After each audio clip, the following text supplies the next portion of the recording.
నమస్తే, welcome to college TV. Good evening Telangana.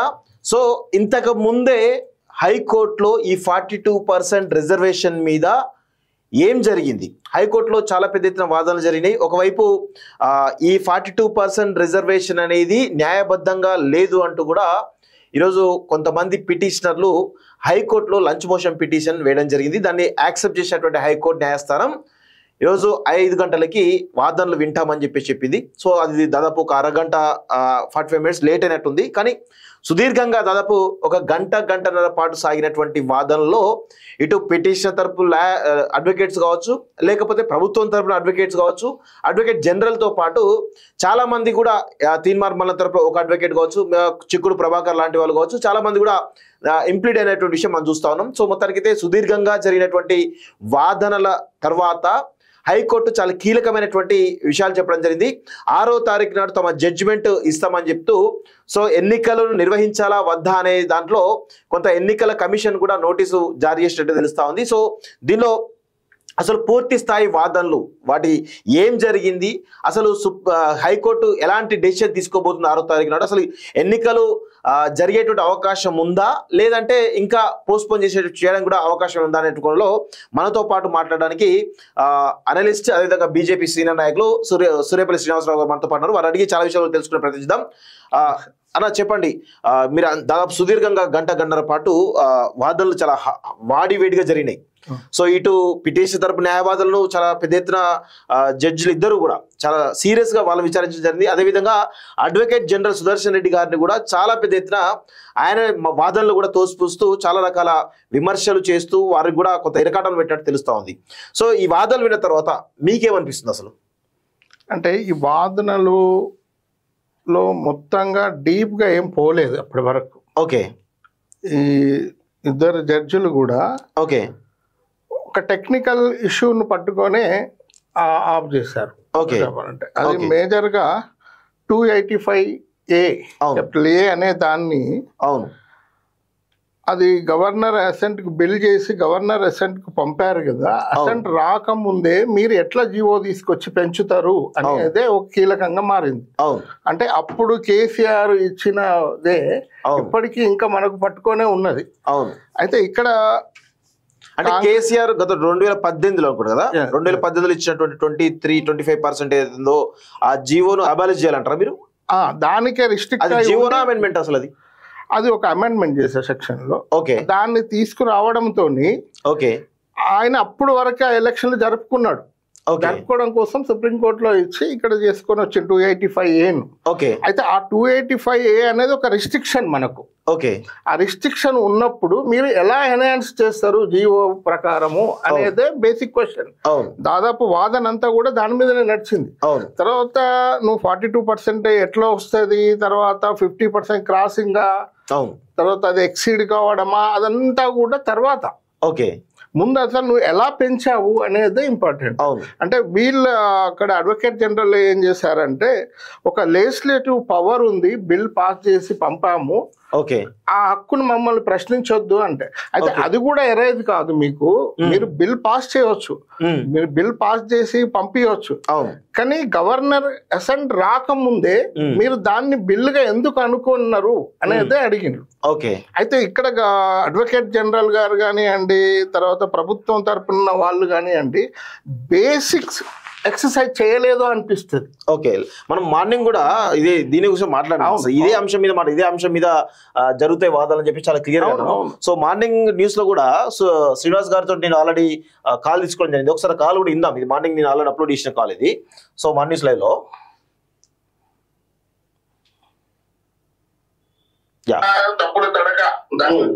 కులగణంగా proper గా చేసి ఒక డెడికేటెడ్ కమిషన్ అపాయింట్ చేసిండు. సింగిల్ మ్యాన్ కాకుండా ఒక ఎక్స్పర్ట్ కమిటీ కూడా వాళ్ళతో ఇచ్చి socio economic and political, educational and employment analysis అన్ని డీటెయిల్డ్ గా చేసి దాన్ని బహిరంగ పరిచి అప్పుడు ఏది ఇచ్చినా కూడా ఈ రాష్ట్ర ప్రభుత్వాలకి హక్కు ఉన్నాయి, ఈ రాష్ట్ర ప్రభుత్వాలు చేసేది ఉండే.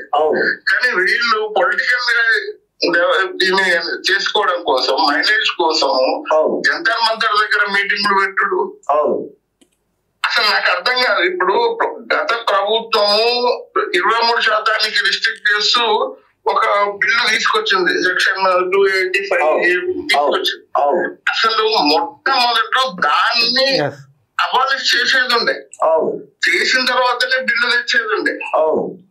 అది ఎప్పుడు తెచ్చిండ్రు, దాన్ని ఒకసారి ముందు ఆర్డినెన్స్ అని తెచ్చిండ్రు, తర్వాత మళ్ళీ దాన్ని బిల్ అన్నారు. అంటే ఈ రేవంత్ రెడ్డి ప్రభుత్వం ఒక తమాషాలు చేస్తున్నారు, బీసీ ప్రజలతో తమాషాలు చేస్తున్నారు. సో ఆల్రెడీ మార్నింగ్ న్యూస్ లో సూర్యపల్లి శ్రీనివాస్ గారు చాలా క్లియర్ గా చెప్పడం జరిగింది. ఏదైతే 285A అబాలిష్ చేయకుండా ఈ బిల్లు ముందుకు సాగేటువంటి అవకాశం లేదు, జియో ఈజీగా కొట్టుకుపోతుందని చెప్పేసి మార్నింగ్ మేము డిస్కస్ చేసినాం. సో ఇంతకుముందు ఆర్గ్యుమెంట్ లో కూడా జడ్జి కంప్లీట్ గా 285A మీదనే డిస్కస్ చేసింది, కంప్లీట్ వాదనలు మొత్తం దాని మీద జరిగినాయి. పిటిషనర్ తరపున అడ్వకేట్ కూడా చాలా లాజిక్ గా దాన్ని తెరపైకి తీసుకొచ్చేసి పలుమార్లు 285A 285 అంటూ తీసుకొచ్చేసరికి జడ్జి కూడా కంప్లీట్ గా దాని మీద ఆర్గ్యుమెంట్ చేసరికి ఇది వీక్ అయినట్టు కనబడతా ఉంది. సో ఇక చెప్పండి క్లియర్ గా. ఇక అంటే ఇక్కడ ఈవెన్ అడ్వకేట్ జనరల్ గారు కూడా ఫస్ట్ ఇనిషియల్ క్వశ్చన్ జడ్జిలు ఏమడిగారు, వెదర్ జియో అది గెజిటెడ్ ఆర్ నాట్ అంటే వీళ్ళ దగ్గర సరైన సమాధానం లేదు. దానికి వెనక ముందు అవుతున్నారు, సరే గెజిట్ అయిందంటారు, ఐఎమ్ నాట్ షూర్ అంటారు. అంటే రాష్ట్ర ప్రభుత్వ చిత్తశుద్ధి ఇక్కడ బయటపడతా ఉంది. దాని తర్వాత గవర్నర్ అసెంట్ కి ఎప్పుడు పంపినామంటే కూడా ఆ డేట్ చెప్పలేకపోతున్నారు. అంటే వీళ్ళు అసలు ఇంత అన్ప్రిపేర్డ్ గా వచ్చి చేయడంలో అంటే ఈ ప్రభుత్వానికి ఈ బిల్లు పాస్ కావాలనుందా, ఈ జీవో పాస్ కావాలనుందా లేదా అన్నది మనకు అర్థమవుతా ఉంటది. అంటే ఈ ప్రభుత్వ చిత్తశుద్ధి ఏంది అనేది మనకు స్పష్టం అవుతుంటది.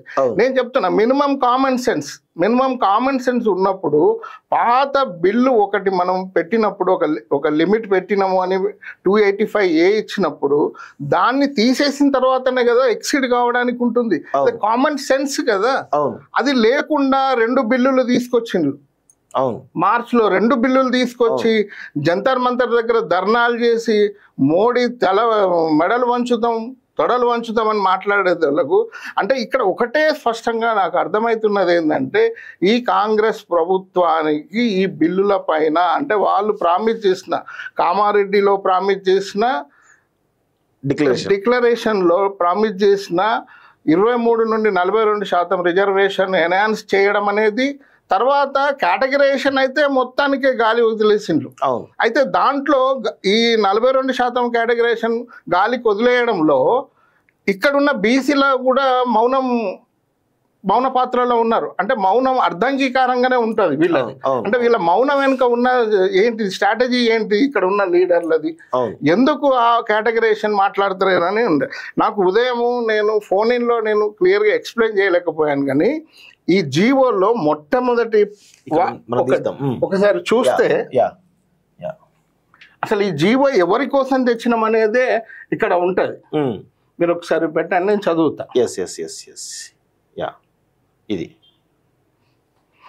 The state of Telangana which came in to existence on 2nd June 2014 was the outcome of the prolonged and determined struggle of the people of Telangana to achieve the aspirations its people అని చెప్పారు. సరే తెలంగాణ ఎందుకు తెచ్చుకున్నాం అనేది మళ్ళీ అది పెద్ద debate. సరే ఏదో బాగానే రాసింది ఇక్కడ దాకా. One of the cherished goals of the movement was the need for the inclusive growth. This is the important inclusive growth. Inclusive growth అంటే 4 కులాలు కాదు. రెండోది ఈక్విటబుల్ డెవలప్మెంట్ అంటే కూడా మళ్ళీ 4 కులాలు అగ్రవర్ణాలు కాదు. దాని తర్వాత development particularly marginalised communities. Who are the marginalised communities? Marginalised in respect of social, economical, particularly political. This GO is subjected to political backwardness. The political backwardness is depend on social backwardness also. The social backwardness depend on political backwardness also. This is the vice versa. That is the reason in democracy one should respect the political development, and moreover this is the main, the local body reservations are based on 73rd and 74th constitutional amendment. 73rd and 74th constitutional amendment ఎందుకు తీసుకొచ్చిందంటే ఈ 3-tier system ఎందుకు తెచ్చిందంటే grass root లెవెల్లో ఉన్న ప్రజలను కూడా పాలనలో భాగస్వామ్యం చేయడం కోసం తీసుకొచ్చినది. ఒక అత్యంత అద్భుతమైన ఒక దూరదృష్టితో చేసిన బిల్లులు అవి, అమెండ్మెంట్స్ అవి. ఆ అమెండ్మెంట్స్ ఏంటి, గ్రాస్ రూట్ లెవెల్ నుండి వాళ్ళ పాలన, స్వయం పాలన వాళ్ళు చేసుకోవాలి. ఆ గ్రామానికి సంబంధించిన వాళ్ళు పాలించుకోవడం కోసం తీసుకొచ్చినాయి. అక్కడ కూడా ఇంకొకటి ఏంటంటే, డెమోక్రసీ అంటేనే పార్టిసిపేటరీ రిప్రజెంటేషన్. అంటే ఏ కులాలు ఎంత ఉన్నాయో ఆ కులాలకు తగ్గట్టుగా వాళ్ళ రిప్రజెంటేషన్ ఉన్నప్పుడే డెమోక్రసీకి అర్థం. ఒక నలుగురు పాలిస్తే డెమోక్రసీకి అర్థం కాదు. అందుకనే 73rd and 74 కాన్స్టిట్యూషనల్ అమెండ్మెంట్ తీసుకొచ్చి గ్రాస్ రూట్ లెవెల్ నుండి కూడా రిప్రజెంటేషన్ను డెవలప్ చేయడం కోసం అది తీసుకొచ్చారు. అసలు ఈ జీవోలో దాంట్లో 50% సీలింగ్ అనేది ఇవన్నీ కూడా దీనికి సంబంధమే లేని. ఎందుకంటే 50% సీలింగ్ అనేది ఎప్పుడు వచ్చింది అంటే, మెరిట్ అనే ఒక సిద్ధాంతాన్ని తీసుకొచ్చినప్పుడు 50% సీలింగ్ అనేది వచ్చింది. కానీ జడ్జి గారు ఒక అద్భుతమైన ఒక క్వశ్చన్ వేశాడు. ఇక్కడ లోకల్ బాడీలో వచ్చేసరికి, సర్పంచులకు వచ్చేసరికి 50% సీలింగ్ అనేది పెట్టడం వల్ల మీకు వచ్చిన నష్టం ఏందని అడిగాడు. అతను చాలా అద్భుతమైన ఒక ప్రశ్న అడిగారు. ఒక బీసీ సర్పంచ్ ఉంటే, తర్వాత దాని బదులు ఒక ఓసీ సర్పంచ్ ఉంటే ఏమి నష్టము అనేది అడిగింది. అంటే అక్కడ మీకు పాలన రాదనా, మెరిట్ లేదనా అనే క్వశ్చన్ అనేది చాలా అద్భుతమైనది. ఇక్కడ మెరిట్ కానివ్వండి ఇవన్నీ కూడా రావు. ఇక్కడ రావాల్సింది ఏంటంటే రిప్రజెంటేషన్. అందుకనే లోకల్ బాడీలో మీకు ఎక్కడ కూడా పాలిటిక్స్లో ఎడ్యుకేషన్ అనేది ఎక్కడ చూడరు. Whether is educated or not. ఉద్యోగాలకు వచ్చేసరికి క్వాలిఫికేషన్స్ అడుగుతారు, కానీ పాలనకు వచ్చేసరికి ఎడ్యుకేషన్తో సంబంధం లేదు. అందుకనే ఒక బీసీ అయినా, ఎస్సీ అయినా, ఎవరైనా సరే 1-2% అటు ఇటు అయినా కూడా ఏం తేడా లేదు అని అద్భుతంగా తను మాటల్లో డిస్కషన్లో చెప్పాడు. నేను అడుగుతున్నా, ఈ అగ్రవర్ణాలే ఇప్పటి వరకు 75 సంవత్సరాలు పాలించలు కదా ఈ దేశంలో. మీరే పాలకులు, మీకే ఒక అడ్మినిస్ట్రేషన్ వచ్చిందని మీరు పెద్ద ఫోజులు కొడుతున్నారు కదా. ఈ 75 సంవత్సరాలలో కూడా ఇప్పటికీ కూడా రిజర్వేషన్లు తీసుకునే గతి మీకెందుకు వచ్చింది? ఈడబ్ల్యూఎస్ పేరు మీద మీరే పాలకులుగా, మీకే పాలించే నైపుణ్యం ఉందని మీరు కనుక అనుకుంటే మరి ఈడబ్ల్యూఎస్ తీసుకునే అవకాశం మీకు ఎందుకు వచ్చింది? అంటే మీకు పాలన కాదు, పాలన రాదు. ఎవరికి అంటే బీసీలకు పాలన రాదు, ఎస్సీ ఎస్టీలకు పాలన రాదనే మీ మనస్తత్వాలను మార్చుకోండి. ఎందుకంటే ఎప్పుడైతే మీరు ఈడబ్ల్యూఎస్ రిజర్వేషన్ తీసుకున్నారో ఆ రోజు నుండే మెరిట్ సిద్ధాంతం పోయింది ఈ దేశంలోకి వెళ్ళి. మీరు ఒక పిడివాదన చేసేవాళ్ళు మెరిట్ అని. మెరిట్ అంటే ఒక 10 మార్కులు 20 మార్కులు ఎక్కువ తెచ్చుకోవడం కాదు. ఈ దేశంలో పుట్టిన ప్రతి ఒక్క ఆర్టిజాన్స్కి, ప్రతి ఒక్క వ్యక్తికి మెరిట్ ఉంటుంది. అది మీకు అర్థం కాదు. బట్టి పట్టడమే మెరిట్ కాదు. అంటే మనం ఇక్కడ సబ్జెక్ట్ డివియేట్ అవుతున్నాం. కానీ చాలా జడ్జి గారు మాత్రం అద్భుతమైన ప్రశ్న వేశారు. ఒక బీసీ సర్పంచ్ ఉంటే, అదర్వైజ్ ఒక ఓసీ సర్పంచ్ ఉంటే పాలనలో ఏం తేడా వస్తుందని చెప్పి ఒక మంచి ప్రశ్న అడిగాడు. దానివల్ల ఇది పెరిగే అవకాశం ఉంది. ఇప్పటికైనా కూడా రాష్ట్ర ప్రభుత్వము ప్రాపర్గా అనాలిసిస్ చేసి సోషో పొలిటికల్ బ్యాక్వర్డ్నెస్ కనుక చూపించగలిగితే, ఇక్కడ మెయిన్ మనకు ఆర్గ్యుమెంట్ లో కూడా అడ్వకేట్ జనరల్ ఏమో మేము క్యాస్ట్ సెన్సస్ చేసినాము, పాపులేషన్ బట్టి మేము రిజర్వేషన్ ఇస్తామని చెప్తున్నాడు. కానీ అసలైనటువంటి సోషియో ఎకనామిక్ అనేటువంటి సెన్సెస్ ద్వారా వీళ్ళు బ్యాక్వర్డ్ గా ఉన్నారు, వీళ్ళు పొలిటికల్ బ్యాక్వర్డ్నెస్ ఉంది, దాని ప్రకారం మీరు ఇస్తున్నామని చెప్పి అడ్వకేట్ జనరల్ చెప్పలేకపోయాడు. దానివల్లే ఈ ఆర్గ్యుమెంట్ వీక్ అయినట్టు ప్రభుత్వం తరఫు ఆర్గ్యుమెంట్ చెప్పండి. అంటే యాక్చువల్ గా ఇట్లా ఇప్పుడు చాలా కేసెస్ ఎట్లా ఓడిపోతాయి అంటే, కొన్ని క్వశ్చన్స్ అడుగుతారు, పర్టికులర్ క్వశ్చన్స్, అది గెలిపియాలన్నా ఓడించాలన్నా కోర్టులల్లో ఆ క్వశ్చన్ బట్టే జడ్జిమెంట్ వస్తుంది. కానీ ఆ డిస్కషన్ అంతా కూడా ప్రపోర్షనల్ రిప్రజెంటేషన్ అన్నట్టే మాట్లాడుకుంటూ తీసుకొచ్చారు.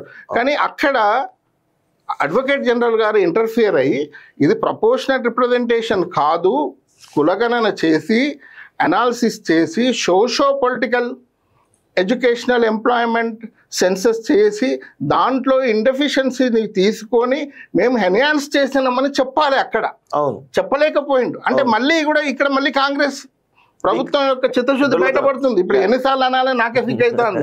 ప్రతిసారి డుల్లతనాన్ని ఎన్నిసార్లు చెప్పాలి అనేది నాకు సిగ్గై చెప్పలేకపోతున్నా.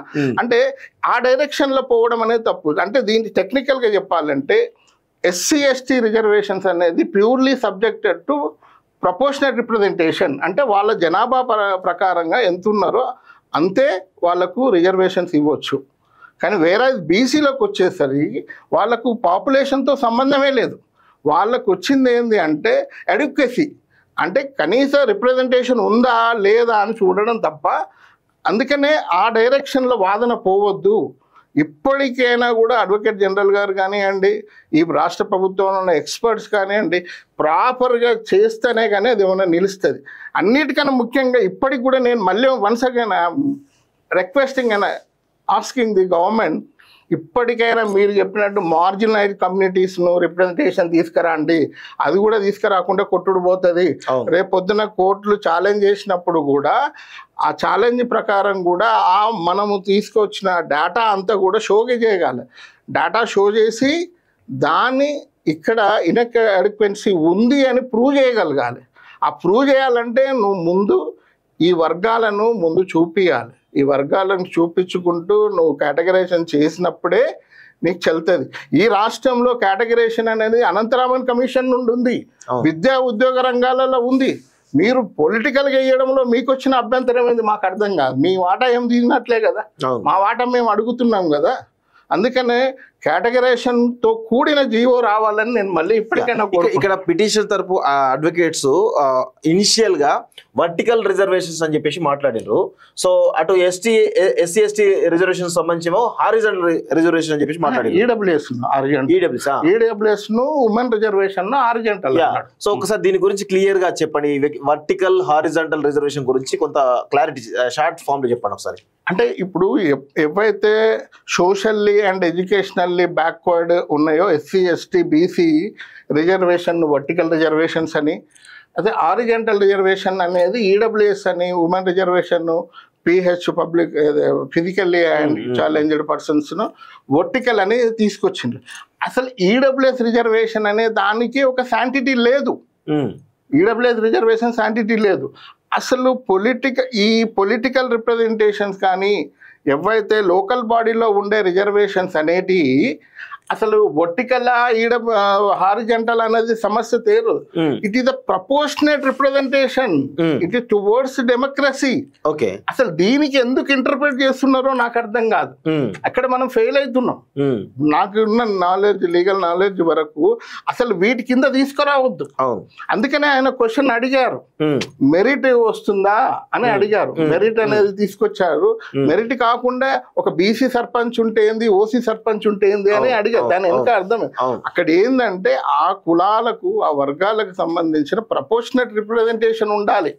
ఆ ప్రపోర్షనేట్ రిప్రజెంటేషన్ బీసీలకు అది లేకున్నా కూడా, ఆ చాయిస్ లేకున్నా కూడా, ఈవెన్ 243 క్లాస్ 6Tలో కానీ Dలో కానీ ఆ క్లాజ్ లేకున్నా కూడా మనం కనుక ప్రాపర్ డేటా తీసుకొని అనాలిసిస్ చేసి మనం కనుక ఇంత తక్కువ ఉన్నారు, వీళ్ళకు మినిమం రిప్రజెంటేషన్ లేదు అని చూపించగలిగితే అది ఎన్హాన్స్ కావచ్చు అని కూడా కొన్ని జడ్జిమెంట్స్లో ఉన్నది.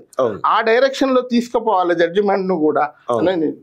ఓకే, సో ఇప్పుడు దాదాపు 6వ తారీఖు నాడు తీర్పు రిజర్వ్ చేయడం జరిగింది. సో ఈ పరిణామాలను చూస్తా ఉంటే మీకేమనిపిస్తుంది? అసలు నిజంగా ఎలక్షన్స్కి పోయే అవకాశం ఉందా? ఎలక్షన్స్ ఆగే అవకాశం ఉందా? అంటే నాకు అర్థమైనంత వరకు జడ్జిలు కానివ్వండి వాళ్ళు పాజిటివ్గానే ఉన్నారు అని అనిపిస్తుంది. ఆర్గ్యుమెంట్ చూస్తే పాజిటివ్గానే ఉన్నారు అనుకుంది. కానీ ఇక్కడ మనకు ఎవరైతే అడ్వకేట్ జనరల్ మన వైపు ఉన్న వాళ్ళు ఉన్నారో వాళ్ళు సరిగ్గా ప్రిపేర్ కాలేదేమో అనిపిస్తుంది. ముందు వాళ్ళని ప్రిపేర్ అయితే జడ్జిలను సాటిస్ఫై చేయడం ఈజీ. అది పెద్ద సమస్యగా ఏముండదు. దానికన్నా ముందు ప్యారలల్గా కూడా ఈ అనాలిసిస్, ఈ రెఫరెన్సెస్ అన్ని డ్రా చేసి పెట్టుకోవాలని రాష్ట్ర ప్రభుత్వాన్ని అడుగుతున్నా. ఇప్పటికీ చాలా మంది మేధావులను అందరూ ఒక గ్రూప్ వేశారు కదా, ఇంటలెక్చువల్ గ్రూప్ అని వేశారు కదా. ఆయన పేరెంట్ కంచె ఐలయ్య గారిని ఇంకెవరెవరిని వేశారు కదా, చాలా మంది వేశారు కదా. మరి వాళ్ళంతా చేస్తున్న పని ఏందో నాకు అర్థం కావట్లేదు. ఇప్పుడు ఇంకొకటి ఏంటంటే దీంట్లో డెడికేటెడ్ కమిషన్, 1 మ్యాన్ కమిషన్ వేయడం ఏంది ఇంత పెద్ద పనిని? 1 మ్యాన్ కమిషన్ వేయడం ఏంది? దీంట్లో ఇంకొకటి ఏంటంటే మరి అడిషనల్ టర్మ్స్ ఆఫ్ రెఫరెన్స్ ఇవ్వడం ఏంది? అడిషనల్ టర్మ్స్ ఆఫ్ రెఫరెన్స్ దేనికోసం ఇచ్చిండ్రు? నేను సంతోషపడ్డా. అడిషనల్ టర్మ్స్ ఆఫ్ రెఫరెన్స్ అంటే ఏమైనా కేటగరైజేషన్ కోసం ఇస్తున్నారా ఏమని అనుకుంటున్నా. అంటే ఇంకొకటి ఏంటంటే అదే డెడికేటెడ్ కమిషన్ అట్లీస్ట్ 42% అన్నది. అవును. మళ్ళీ వీళ్ళు 42 అని అంటున్నారు. మళ్ళీ అక్కడ రూరల్ అని అంటారు, రూరల్ లోకల్ బాడీస్ అంటున్నారు, మరి అర్బన్ మిస్ అయిండ్లు.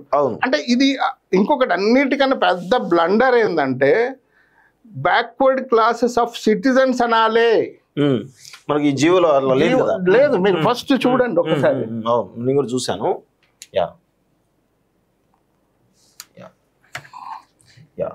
ఇక్కడ ఉంది కదా, ఇది backward classes welfare department, reservation of 42% of seats and positions in local bodies for backward class of Telangana state. So ఇక్కడ backward classes of citizens అని అనాలి. ఎందుకంటే ఇక్కడ మీరు 2 యాక్టులు చూడండి. ఇక్కడ ఇది పంచాయతీరాజ్ యాక్ట్, ఇది మున్సిపల్ యాక్ట్. ఈ మున్సిపల్ యాక్ట్ లో చదవండి ఒకసారి. Whereas article 243d(6) of the constitution empowers the state to make any provision for reservation of seats in any panchayat or offices of chairpersons in the panchayats at any level or in favor of backward classes of citizens. ఇక్కడ కూడా అదే ఉంటుంది. 243(t)(6) of the constitution empowers the state to make any provision for reservations of seats in municipality or offices of chairpersons in the municipalities in favor of backward class of citizens. So ఇది మొత్తం ఇక్కడ only 2 పాయింట్లు కాకుండా మొత్తం రావాలంటారు మీరు. అంటే citizens అని అనాలి అక్కడ. ఎందుకు అనాలంటే విద్యా ఉద్యోగ రంగాలలో ఉండే బీసీల లిస్టు వేరు అనేది ఒక జడ్జిమెంట్. ఇవన్నీ కూడా కిషన్ రావు జడ్జిమెంట్ లో వచ్చినవి. కృష్ణమూర్తి జడ్జిమెంట్ లో ప్రకారమే మనం ఫాలో అవుతున్నాం. ఆ డెడికేటెడ్ కమిషన్ కానీ ట్రిపుల్ టెస్ట్ కానీ ఇవన్నీ కూడా అది ఫాలో అవుతున్నప్పుడు దాన్నే ఫాలో కావాలి. మనం సొంత కవిత్వం పెట్టొద్దు. మళ్ళీ సొంత కవిత్వం పెడితేనే మళ్ళీ టెక్నికాలిటీ వస్తుంది. అందుకనే సిటిజన్స్ అనడంలో మీకు వచ్చిన నష్టం ఏంది? అందుకనే విద్యా ఉద్యోగ రంగాల రిజర్వేషన్కి వచ్చినప్పుడు మాత్రమే సోషల్లీ అండ్ ఎడ్యుకేషనల్లీ బ్యాక్వర్డ్నెస్ ను కన్సిడర్ చేయాలి. వేరే పొలిటికల్ గా లోకల్ బాడీ రిజర్వేషన్స్కి వచ్చేసరికి సోషల్లీ అండ్ పొలిటికల్లీ బ్యాక్వర్డ్నెస్ అనాలి. మీకు ఇంకో పేజీలో చెప్తారు చూడండి.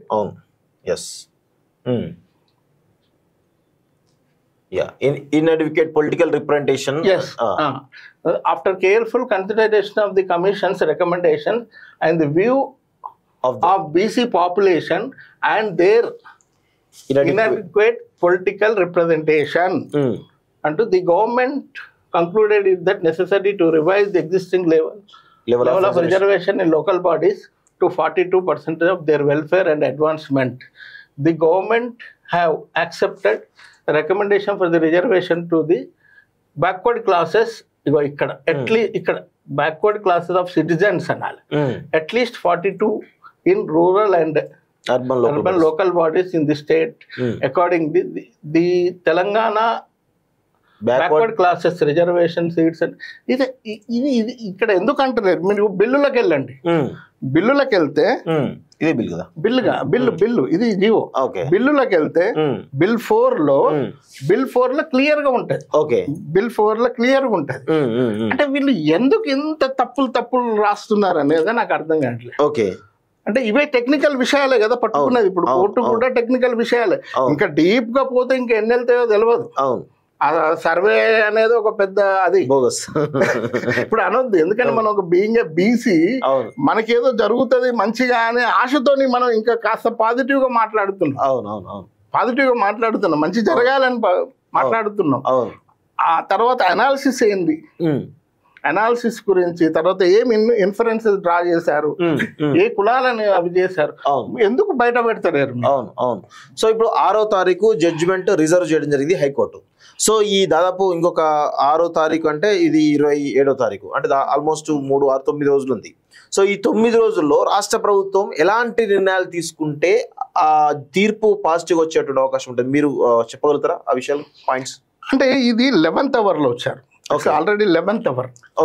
అసలు మనము ఉదయం డిస్కస్ చేసినట్టు ఫస్ట్ ముందు అది చేసుకోవాలి కదా, అబాలిష్ చేయాలి కదా.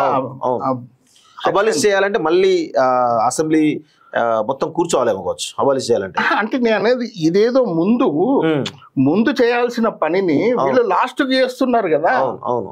ఇప్పుడు దీంట్లో అంత పొలిటికలే. ఇప్పుడు వీళ్ళు మొదలు చేసినది ఏంటిది, 2 బిల్లులు చేసిండ్రు మార్చిలో, 17th మార్చిలో 2 బిల్లులు పాస్ చేసిండ్రు. ఆ 2 బిల్లులు పాస్ చేసే దానికన్నా ముందే ఈ 285A అబాలిష్ చేస్తుంటే అక్కడే దాన్ని బిల్లు పెట్టేసి దాన్ని అబాలిష్ చేసి గవర్నర్ అసెంట్కి పంపించుంటే ఇప్పటికీ ఏదో ఒకటి తెలిసేది. అప్పటికి టైం లైన్ అడిగిండ్రు, టైం లైన్ కూడా అడిగిండ్రు. ఎన్ని రోజుల క్రితం గవర్నర్ పంపినంటే కూడా ఒక్కొక్కరు ఒక్కొక్క డేట్ చెప్తున్నారు. అక్కడ విచిత్రం అనిపించింది. నెల అయిందంటారు, నెల కాలేదంటారు, మళ్ళీ దాని మీద పెద్ద వాదనలు. ఆర్టికల్ 200 ఏం చెప్పింది అంటున్నారు. ఆ లీగాలిటీ ఎంత పోతున్నారు. అసలు నీ చేతులు ఉన్న పని సరిగ్గా చేయి. నీ చేతులు ఉన్న పని సరిగ్గా చేయకుండా ముందు అది కొట్టేసి. కానీ కాంగ్రెస్ పార్టీ ఏం చేసింది, 2 బిల్లులు తీసుకొచ్చింది.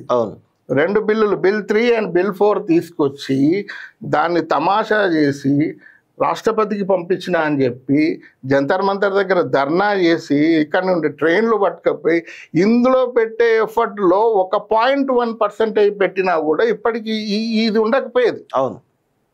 అంటే వీళ్ళ ఇంట్రెస్ట్, వెస్టెడ్ ఇంట్రెస్ట్ అంతా కూడా ప్రతి దాన్ని రాజకీయం చేయడం, బీజేపీని డిఫేమ్ చేసే ప్రయత్నంలో ఉన్నారు. కానీ దీంట్లో కాంగ్రెస్ పార్టీ ఎంత ముద్దాయో అంతకన్నా పెద్ద ముద్దాయిలు ఈ బీసీ నాయకులు, బీసీ మేధావులు ఎవరైతే ఫోజులు కొడుతున్నారో వాళ్ళు. ఇది రోల్ మోడల్ లేదు, రోకల్ మోడల్ లేదు, అసలు ఏ మోడల్ కాదు ఇది.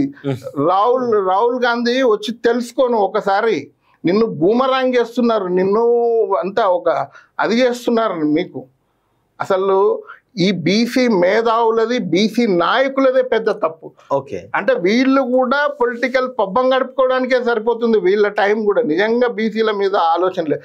నేను ఇప్పటికి చెప్తున్నా, మొన్న ఒక పెద్ద మనిషి ఒక పార్టీ పెట్టిండు, తెలంగాణ రాజ్యాధికార పార్టీ అని పెట్టిండు. పెట్టి ఆయన ఒక వారం క్రితమేమో తన క్యూ న్యూస్లో ప్రోగ్రామ్ చేస్తూ కామారెడ్డి విజయోత్సవ సభ గురించి ఆయన రివ్యూ చేసిండు. అందులో ఉన్నాయి ఒక 4 పారామీటర్లు చదువుతూ వచ్చిండు. కాంగ్రెస్ పార్టీ ఏమి హామీ ఇచ్చింది, దానికి ఎందుకు ఫుల్ఫిల్ చేయలేకపోయిండ్రు, ప్రజలు మీరేంది, మీరు ఎన్ని మార్కులు వేస్తారని ఒక పెద్ద కాలం టేబుల్ ఫామ్ వేసి 0 తెప్పించిండు.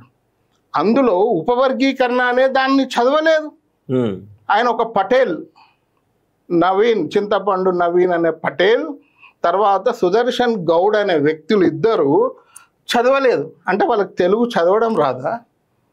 అంటే వీళ్ళకే ఇట్లాంటివి ఉంటే అగ్రవర్ణాలకు ఎన్ని తెలివితేటలు ఉంటాయి, దొంగ తెలివితేటలు. నేను అదే అడుగుతున్నా. అంటే వీళ్ళిద్దరూ కూడా ఆ చిన్నది ఉపవర్గీకరణకు మీరు ఎందుకు వ్యతిరేకం, అగ్ర బీసీలు మీరు ఎందుకు వ్యతిరేకం అని నేను డైరెక్ట్గా అడుగుతున్నా. ఇప్పుడు ఉపవర్గీకరణ చేసి ఉంటే ఖచ్చితంగా ఈ కోర్టులో ఇంత ఆర్గ్యుమెంట్ కాకపోతేమో. అంటే ఉపవర్గీకరణ చేసినప్పుడు ఏమైతుందంటే ఏవైతే ఈ కులాలు ఉన్నాయో పొలిటికల్ బ్యాక్వర్డ్నెస్ ఉన్న కులాలు వీటి డాటా అంతా చూపించగలరు కోర్టు ముందు. చూపించినప్పుడు అది 42% నిలవడానికి ఛాన్సెస్ ఉంటాయి. ఇప్పుడు ఈ 5-6 కులాలే కనుక చూపిస్తే అది దాదాపుగా ప్రపోర్షనేట్ గా ఉంటది. ప్రపోర్షనేట్ ఉన్నప్పుడు ఉన్న 42% కూడా రాదు కదా. రాదు కదా. తర్వాత ఇంకోటి 42% 52% 33% కాదు. అసలు ఈ వర్గాలకు పొలిటికల్ రిప్రజెంటేషన్ వద్దా? ఇది ప్రజాస్వామ్యమేనా? మీరు ఒక దిక్కు అగ్రవర్ణాలను ప్రశ్నించుతున్నారు, ఇటు ఒకవైపు కింద ఉన్న బీసీలను తొక్కుతున్నారు. నేను అదే అడుగుతున్నా. ఇప్పుడు మీరు ప్రశ్నించినప్పుడు మీకు ఇక్కడ మేము ప్రశ్నించకూడదా? మా వాటేందో మాకు ఇవ్వమని అంటుంది. సో ఇప్పుడు ఈ 9 రోజుల పాటు ఆ ఎక్సైజ్ జరిగే అవకాశం ఉంటుందా? ఉపవర్గీకరణ సంబంధించి ఎక్సైజ్ జరిగే అవకాశం ఏమైనా కనబడుతుందా? చేయాలి. ఇప్పుడు నెక్స్ట్ చేయకపోతే కోర్టులో వీగిపోతుంటారా? ఎప్పటికైనా వీగిపోవచ్చు. ఇప్పుడు ఇక్కడతో అయిపోదు, ఈ సమస్య ఇక్కడతో అయిపోదు. రేపు విద్యా ఉద్యోగ రంగాలలో మళ్ళీ ఇక్కడ ఆల్రెడీ మీ బిల్ 3 ఇచ్చినావు కదా, బిల్ 3 మళ్ళీ దానికైనా నువ్వు డేటా సబ్మిట్ చేయాలి కదా, ఇన్ఫరెన్సెస్ డ్రా చేయాలి కదా, అప్పుడైనా అడుగుతుంది కదా. సరే ఇప్పుడంటే ఏదో లోకల్ బాడీ రిజర్వేషన్ ఏదో పొలిటికల్ జిమ్మిక్కులు చేసి ఏదో చేసి ఎలక్షన్లో పోయినావు అనుకో, కానీ రేపు పొద్దున విద్యా ఉద్యోగ రంగాలలోనైనా నువ్వు నిలుపుకోవాలి కదా. ఇవన్నీ చేయకుంటే త్వరలో కులగణన అవుతుంది దేశంలో, అప్పుడు అందరి బండారం బయటపడుతుంది.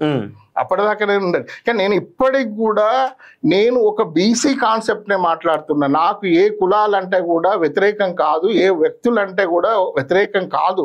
నా కోణం అంతా కూడా బీసీ కోణం. సరే, మనం ఇది ఇంటర్నల్ సమస్యనే, నేను కాదనట్లే. కానీ మా సమస్యలను కూడా మీరు చూడకుంటే మనం బీసీలుగా ఎట్లా ముందుకు వస్తాం, ఎట్లా అభివృద్ధి చెందుతాం, మన శత్రువుతో మనం ఎట్లా కొట్లాడతామని నా యొక్క ప్రయత్నంలో భాగంగానే చెప్తున్నా. కానీ వ్యక్తిగతంగా ఎవరిని అనాలని కాదు. మీరు మమ్మల్ని ప్రేమించండి, మనం అందరం కలిసి మన శత్రువు పైన కొట్లాడాలి. అంటే ఇది ఎవరో ఇచ్చేది కాదు మాకు, ఈవెన్ మీరు ఇచ్చేది కాదు, కాంగ్రెస్ పార్టీ ఇచ్చేది కాదు.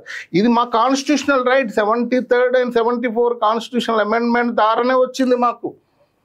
ఈ దేశంలో మాకు వచ్చింది. మా వర్గాల కోసం నేను మాట్లాడకుండా ఉంటే ఎందుకు? మా వర్గాల గురించి నేను ప్రశ్నించుతాను. ఆ కేటగరైజేషన్ ఉన్నది కాబట్టి కొద్దో గొప్ప మా వర్గాల నుండి చదువుకున్నాం. ఇప్పటికి చాలా రాష్ట్రాలలో లేకపోవడం వల్ల చాలా ఇబ్బందులు పడుతున్నారు. ఇప్పుడు మీకు జస్టిస్ రోహిణి కమిషన్ రిపోర్ట్ చూస్తే సెంట్రల్ లెవెల్లో ఎంత ఘోరంగా ఉంటుంది అంటే, నేను ఇప్పటికీ మీతో ఒకటే రిక్వెస్ట్ చేస్తున్నా, బీసీ మేధావులారా దీన్ని ఎలా సాధించుకోవాలని ఆలోచించండి తప్ప దీంట్లో రాజకీయాలు చేసుకుంటాం, దీని ద్వారానే మేము పబ్బం గడుపుతాం, మేము పార్టీలు నిర్మించుకుంటాం అంటే అది చెల్లదు. ఓకే, ఇది మొత్తానికైతే బీసీ రిజర్వేషన్ల పైన 42% జీవో ఏదైతే ఇచ్చారో కాంగ్రెస్ పార్టీ, దాన్ని సంబంధించినటువంటి వాదనలు ఏవైతే ఉన్నాయో లంచ్ మోషన్ పిటిషన్లో హైకోర్టులో చాలా సీరియస్గా వాదనలు అయితే రావడం జరిగింది. సో దీనికి సంబంధించి 6వ తారీఖు నాడు తీర్పు రిజర్వ్ చేయడం జరిగింది. ఈ 6వ తారీఖు లోపు రాష్ట్ర ప్రభుత్వం ఏదైతే ఈ బీసీ బిల్లో ఉన్నటువంటి లోపాలు కావచ్చు, లేకపోతే చాలా రకాల అంశాలు సరి చేసుకోవాల్సిన అవసరం అయితే ఉంటుంది. అవి ఏమైనా సరి చేసుకుంటుందా? సరి చేసుకుంటే మేబీ కోర్టు పాజిటివ్గా కొంచెం ఇంప్లీడ్ అయ్యేటువంటి స్పందించే అవకాశం అయితే కనబడతా ఉంది. సో చూద్దాం, మరి 6వ తారీఖు నాడు వెయిట్ చేస్తే అప్పటి వరకు నాకు తెలిసి నోటిఫికేషన్ రాకపోవడం అవకాశం ఉన్నట్టున్నది. నోటిఫికేషన్ రాకపోవచ్చు అప్పటి వరకు కూడా. సో మరి వచ్చినా కానీ దీన్ని మేము ఈ యొక్క పిటిషన్ మేము స్వీకరిస్తాం, వాదనలు వింటామని చెప్పేసి హైకోర్టు కూడా స్పష్టం చేయడంతో ఈ ఎన్నికల పైన చాలా పెద్ద ఎత్తున నీలిడీలు కమ్ముకున్నట్టయితే చాలా స్పష్టంగా అర్థమవుతుంది. 6వ తారీఖు నాడు చాలా స్పష్టంగా తెలిసే అవకాశం అయితే ఉన్నది.